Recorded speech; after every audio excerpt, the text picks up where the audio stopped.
Hello दोस्तों, मेरा नाम है अज़ीम खान और आज हम लोग बात करने वाले हैं लिथुआनिया के बारे में कि कोई भी स्टूडेंट इंडिया से या पाकिस्तान से बांग्लादेश से लिथुआनिया कैसे आ सकता है।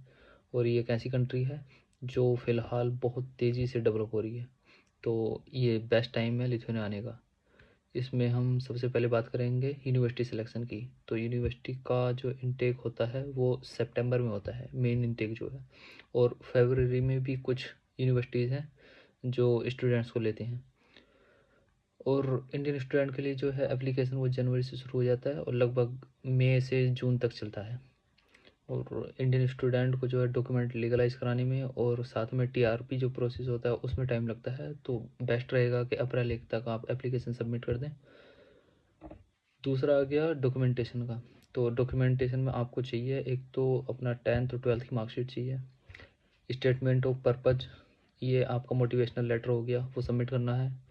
और इंग्लिश की बात करें तो इंग्लिश में आइल्स है तो बहुत अच्छा है, अगर नहीं है तो फिर अगर आपने 12th में इंग्लिश से पढ़ाई की हुई है तो आप अपनी स्कूल से लिखवा सकते हैं ये, और ये काम कर देगा। फिर हो गया लीगलाइजेशन का। लीगलाइज होना बहुत ज़रूरी है, तो अपने डॉक्यूमेंट पहले ही लीगलाइज करा लें, आगे जाके प्रॉब्लम नहीं होगी। ठीक है, अगर पैसों की बात करें तो बैचलर्स में आपको 2 से 4 हज़ार का खर्चा आता है पर ईयर, और मास्टर्स प्रोग्राम के लिए आता है 3 हज़ार से और 6 हज़ार तक का। बाकी कुछ ये मेडिकल कोर्सेज हो गए, इसमें आपको 12 हज़ार प्लस। अगर खर्चे की बात करें रहने के, तो यूनिवर्सिटी के जो हॉस्टल होते हैं उसमें 100 से 200 यूरो महीने का रेंट होता है। अगर आप अपार्टमेंट में रह रहे हैं तो फिर 150 से 300 का। और आपका एक एवरेज कॉस्ट जो आ जाएगी वो 350 से 550 तक आ जाती है एक मंथ में। फाइनेंशियल प्रूफ जो चाहिए आपको वीज़ा के लिए, तो 1 साल का दिखाना होता है। अब पहले जो था वो था 415 यूरो पर मंथ के हिसाब से दिखाना होता था, लेकिन अब इन्होंने बढ़ा के 519 कर दिया है। और ये टोटल जो अमाउंट रहेगी वो लगभग लगभग 7,266 यूरो के करीब रहेगी, मतलब करीब करीब 6.5 लाख रुपए। उसके बाद आ गया आपका टीआरपी की एप्लीकेशन के लिए। तो सबसे पहले तो आपको माईग्रेस की ऑनलाइन एप्लीकेशन सबमिट करनी है। ये माईग्रेस के वेबसाइट पे जाएंगे, वहाँ पे जाके आप एप्लीकेशन फॉर्म फिल कर सकते हैं। वहाँ पे आपको मीडिएशन लेटर वगैरह और जितने बाकी आपके डॉक्यूमेंट है वो सब अपलोड करने हैं, और साथ में बैंक स्टेटमेंट अपलोड करनी है। और आपके पास इंश्योरेंस होना चाहिए जिसकी कवरेज होनी चाहिए कम से कम 30,000 यूरो से ज़्यादा हो तो बेहतर है।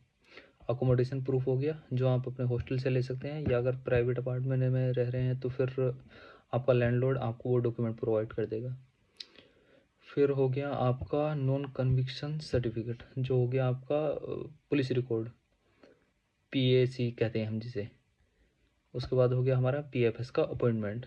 तो जैसे आप फॉर्म सबमिट कर देंगे उसके बाद आपको लेनी है पीएफएस की अपॉइंटमेंट। वहाँ जाना है, वहाँ जाकर अपने डॉक्यूमेंट वेरीफाई कराने हैं और साथ में अपने फिंगरप्रिंट देने हैं। ये सब होने के बाद आपको माइग्रेस की कॉल आएगी, नहीं, माइग्रेस का ईमेल आएगा इंटरव्यू के लिए। तो उसमें टाइम लग सकता है थोड़ा सा।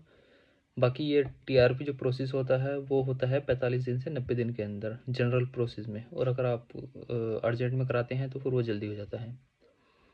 बाकी ये डिपेंड करता है कि आपकी यूनिवर्सिटी मेडिसिन लेटर कितने दिन में प्रोवाइड करा रही है। उसके बाद जैसे आप यहाँ पे आ गए हैं तो साथ में आप काम कर सकते हैं। फ़िलहाल तो इन्होंने 40 घंटे किए हुए हैं, आप जितना चाहो उतना काम कर सकते हो, लेकिन यहाँ पे बात चल रही थी अभी पीछे कि ये कम करके और 20 घंटे कर दिए जाएंगे स्टूडेंट्स के लिए, जो बैचलर वाले हैं उनके लिए सिर्फ। और दूसरी चीज़ ये है कि अब लिथुआनियन लैंग्वेज बहुत ज़रूरी हो गई है।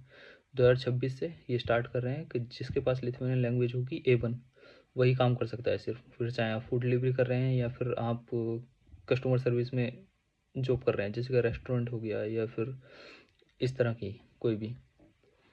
बाकी आपको 1 साल का वीज़ा मिलता है पढ़ाई ख़त्म करने के बाद। तो आपकी 3 साल की स्टडी हो गई, 1 साल का वीज़ा पढ़ाई ख़त्म करने के बाद जॉब ढूंढने के लिए जॉब मिल जाती है आपको। 5 साल बाद आप पीआर अप्लाई कर सकते हैं।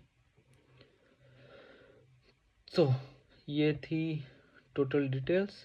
और सबसे अगर मैं कोई टिप दूँ तो यही होगी कि आप जितना जल्दी प्रोसेस शुरू करेंगे इतना बेहतर है, क्योंकि टीआरपी में हमेशा टाइम लगता है। तो कभी-कभी ऐसा होता है कि टीआरपी आपका नहीं आता और आपको इंडिया में या पाकिस्तान में या बांग्लादेश में बैठ के ही आपकी पढ़ाई कंप्लीट करनी पड़ती है 2-3 महीने तक। ये मेरे साथ भी हुआ था। बाकी बेस्ट ऑफ लक, और अगर आपको कोई क्वेश्चन है तो आप कमेंट कर सकते हैं, मैं कोशिश करूँगा कि उसका जवाब जल्दी से जल्दी दे पाऊँ। Thank you, good bye.